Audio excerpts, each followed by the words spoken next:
J'ai une Vas-y. petite question, s'il te plaît, Valérie, par rapport à l'image de soi. Est-ce que l'image de soi, ce n'est vraiment que ce que nous voyons dans le miroir, donc vraiment l'image brute, ou ça va au-delà de cette image-là?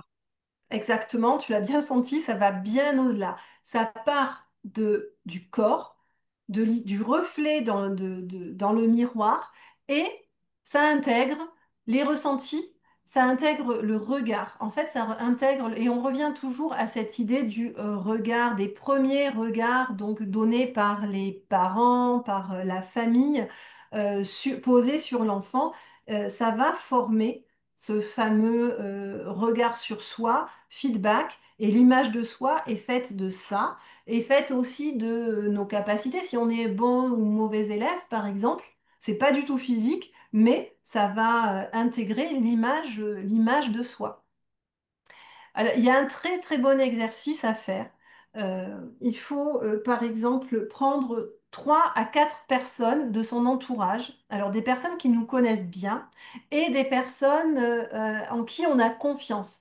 C'est-à-dire que des personnes que vous regardez dans leur vie et que vous estimez plutôt bien dans leur vie, plutôt euh, attirantes, voilà, des personnes qui, pour vous, résonnent comme des gens qui gèrent bien leur vie. À ces 3 ou 4 personnes, vous leur demandez de vous lister vos 3 qualités, vos 3 points vraiment positifs selon elles, et vos 3 fragilités ou vos 3 défauts. Alors vous allez voir souvent les personnes qui sont proches, elles donnent les qualités relativement facilement, mais sur les défauts ou sur les fragilités, elles n'osent pas trop ou voilà, elles ont du mal à y aller. Donc il faut bien leur dire que c'est nécessaire.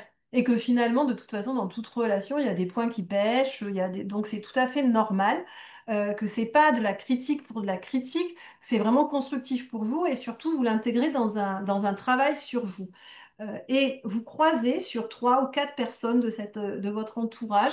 Et après, nous, en thérapie, on travaille énormément dessus. Déjà, vous verrez, il y a des prises de conscience qui peuvent se faire tout seul. Mais après, on en extrait vraiment une ligne de lecture qui permet le travail sur soi. Donc c'est un bon exercice, très bon exercice.